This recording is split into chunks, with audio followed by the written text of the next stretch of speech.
Hello students, hello guys, very warm welcome to all of you. দেখো আজকে আমরা topic নিয়ে এসেছি am is are। তো এটা নিয়ে আমাদের অনেকের মধ্যে কনফিউশন থাকে। দু ধরনের কনফিউশন। প্রথমত am is are কোন ধরনের বাক্যের ক্ষেত্রে ব্যবহার হয়, কোন ধরনের সেন্টেন্সে আমরা am is are ব্যবহার করি। আর দ্বিতীয়ত কি কখন am, কখন is, কখন are হয়।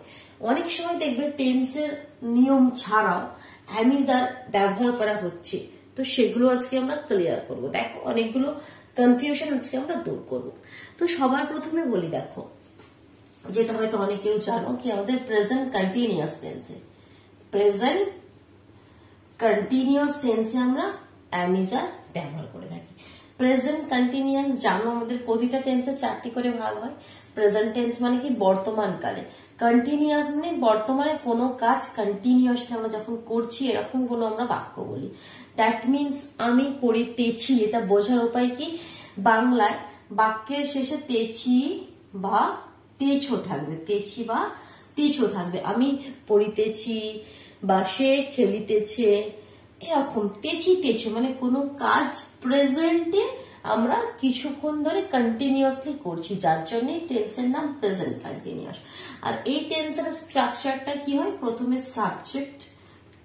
সাবজেক্ট, তারপরে কি আমাদের এই বি ভার্ব মানে am, is, are, এগুলো কি আমাদের বি ভার্ব, ঠিক আছে, বা হেল্পিং ভার্ব বলতে পারো।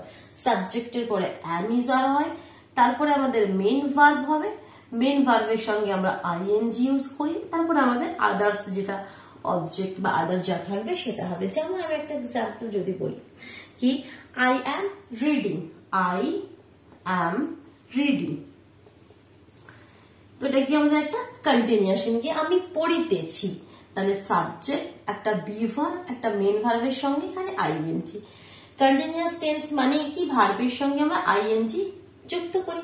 হি ইজ রাইটিং, সে লিখিতেছে, হি ইজ রাইটিং, ঠিক আছে। তো এই ধরনের ক্ষেত্রে তো আমরা বি ভার্ব ব্যবহার করে থাকি। এবার কখন am, কখন is, কখন আর সেটা আমি একটু লাস্টে বলছি, তার আগে আরো একটা ব্যাপার আছে সেটা ক্লিয়ার করি আগে তোমাদের সামনে। দেখো এখানে একটা কনফিউশন যেটা থাকে, যেমন আমি যদি লিখি, মনে করো আমি লিখলাম হি ইজ আ বয়, তো এখানে কি এটা প্রেজেন্ট কন্টিনিউয়াস টেন্স? এখানে তো কোনো তেছি তেছু কোনো কাজ করছে এরকম তো কিছু বলছি না, সিম্পল বলছে হি ইজ আ বয় বা শি ইজ বিউটিফুল। তো এখানে কেন তাহলে ইজ এলো, এখানে কেন এই বি ভার্ব এলো? এটা তো আমাদের প্রেজেন্ট কন্টিনিউয়াস টেন্স নয়। এই ব্যাপারটা নিয়ে কনফিউশন আমার কিন্তু ক্লাস 12 পর্যন্ত ছিল। কোনোভাবে এটা আমি ক্লিয়ার করতে পারতাম না কি এটা তো কন্টিনিউয়াস টেন্স নয়, কেন am, is, are আসছে। ক্লাস 12 পর্যন্ত আমি এটা নিয়ে কনফিউজ ছিলাম। তো সেটা দেখো আমি কেন বলি এটা। তো আমাদের যে সেন্টেন্স বা যে বাক্য আমরা বলি সেটা দু ধরনের হয়। একটা কি সেই বাক্যের মধ্যে কোনো কাজের কথা হচ্ছে, যেমন এখানে কি আমি পড়িতেছি বা আমি লিখিতেছি, আমি খাইতেছি বা আমি খেলিতেছি, যাই বলো সেখানে কি একটা কাজ, রিড, রাইট বা প্লে, আই এম প্লেইং, কি একটা ভার্ব থাকে। কাজ মানে কি একটা কি থাকে, একটা ভার্ব থাকে। ভার্ব ছাড়া আমরা কোনো সেন্টেন্স লিখতে পারি না। আমাদের সেন্টেন্স লেখার ক্ষেত্রে যে কোনো সেন্টেন্স যখন আমরা ফর্ম করব তার মধ্যে একটা ভার্ব কিন্তু অবশ্যই থাকবে। তো এখানে কি আমাদের ভার্ব রয়েছে। বাট আমি যখন বলছি কি হি ইজ আ বয় বা শি ইজ বিউটিফুল, এখানে কি কোনো কাজের কথা বলছি? এখানে আমরা কি বলছি, এমনি সিম্পল একটা কথা বলছি কি সে খুব সুন্দর। তো এখানে তো কোনো খাওয়া, যাওয়া, ঘুমানো, শোয়া বা কোনো কাজ হচ্ছে না, কোনো ভার্ব নেই। তাহলে আমি যদি লিখি শি বিউটিফুল, তাহলে এই সেন্টেন্সটা হবেই না, ফর্মই হবে না। কারণ কি এখানে তো কোনো ভার্বই নেই, একটা সাবজেক্ট রয়েছে আর এখানে বিউটিফুল রয়েছে।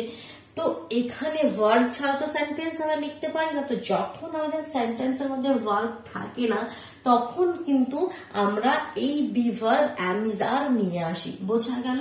কারণ কি এই ধরনের সেন্টেন্সে কোনো ভার্ব নেই, যার জন্য আমরা এই বি ভার্ব বা হেল্পিং ভার্ব এখানে আমরা নিয়ে আসি সাবজেক্টের পরে। ক্লিয়ার? দুটো জায়গায় তাহলে আমরা দুটো কেসে am, is, are ব্যবহার করছি। এতটা ক্লিয়ার হলো? বোঝা গেল? কিছু এক্সাম্পল দেবো। তো এরকম অনেক এক্সাম্পল আছে। হি ইজ কাইন্ড, সে দয়ালু। তাহলে এখানে কি কোনো ভার্ব নেই, যার জন্য আমরা বি ভার্ব নিয়ে এলাম। তো দেখো এবার আমি বলি কি অ্যাম আর ইজ আর কখন এগুলো ব্যবহার করা হয়। তো সবাই জানো কি অ্যাম শুধুমাত্র আই এর সঙ্গে ব্যবহার করা হয়। অ্যাম যে বি ভার্বটা আমাদের রয়েছে সেটা শুধুমাত্র আমাদের আই এর সঙ্গে ব্যবহার করা হয়, আই অ্যাম হয়, ঠিক আছে। আর কোনো ক্ষেত্রে কিন্তু অ্যাম হয় না, শুধুমাত্র আই এর সাথে হয় আই অ্যাম। এবার আমাদের পড়ে রইল ইজ আর আর। ইজ কখন হয়, মনে করো he, she, it, this, that.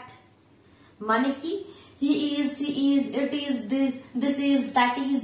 মানে মোটে কথা কি এটা আমাদের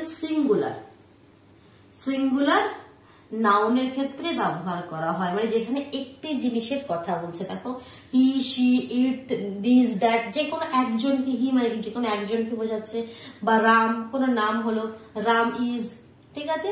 সিঙ্গুলার নাউনের ক্ষেত্রে আমরা ব্যবহার করি ইজ। তাহলে আর আমরা কখন ব্যবহার করি,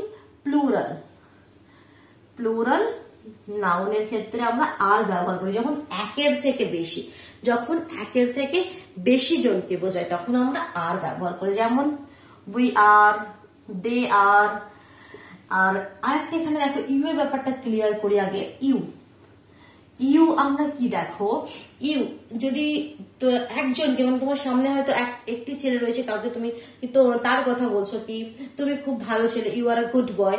তো এখানে ইউ মানে কি আমাদের সিঙ্গুলারের ক্ষেত্রে ইউ, আর ইউ এর প্লুরাল ফর্ম যখন তোমরা সবাই ভালো ছিল তখনও কিন্তু আমরা ইউই লিখি। ইউ কিন্তু সিঙ্গুলারের ক্ষেত্রেও তুমি তখনও ইউ, আর তোমরা তখনও কিন্তু ইউ। আর ইউ সিঙ্গুলার হোক বা প্লুরাল হোক, যাই হোক, ইউ এর সঙ্গে কিন্তু সবসময় আমরা আর ব্যবহার করি, ইউ আর। এই নয় কি যখন তুমি একজনকে বোঝাচ্ছে সিঙ্গুলার তখন ইউ ইজ হবে না, ইউ এর সঙ্গে অলওয়েজ আর ব্যবহার করি, ঠিক আছে। এবার এখানে যেটা বলছিলাম, তাহলে প্লুরালে উই আর, দে আর। এবার দেখো বা যখন আমরা দিস, THIS, দিস, এটা প্লুরাল যখন আমরা লিখি THESE, দিস আর বা THOSE, দোজ আর, একের থেকে বেশি প্লুরাল, তখনই আমরা আর এর ব্যবহার করি। যেমন এখানে চাইল্ড, CHILD, চাইল্ড মানে কি একটি শিশু। The child is very naughty. The child is, example এখানে লিখি, but this child is very naughty. This child is very naughty. তাহলে এখানে কি চাইল্ড কি আমাদের সিঙ্গুলার একটি শিশু, যার জন্য এখানে আমরা ইজ ব্যবহার করব।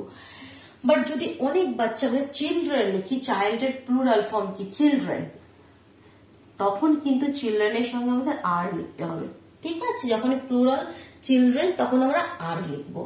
ক্লিয়ার হলো, কোনো কনফিউশন রইলো না? তাহলে ফটাফট ভিডিওটিকে লাইক করে দাও, নিজের বন্ধুদের মধ্যে শেয়ার করে দাও। যদি চ্যানেলে নতুন হয়ে থাকো চ্যানেলটি সাবস্ক্রাইব করে বেল আইকনটি প্রেস করে নিও, তবেই তো তোমরা আমরা ভিডিও আপলোড করার সাথেই কিন্তু নোটিফিকেশন পেয়ে যাবে। কেমন বোঝা গেল? তাহলে আজকের মতন চলো টাটা।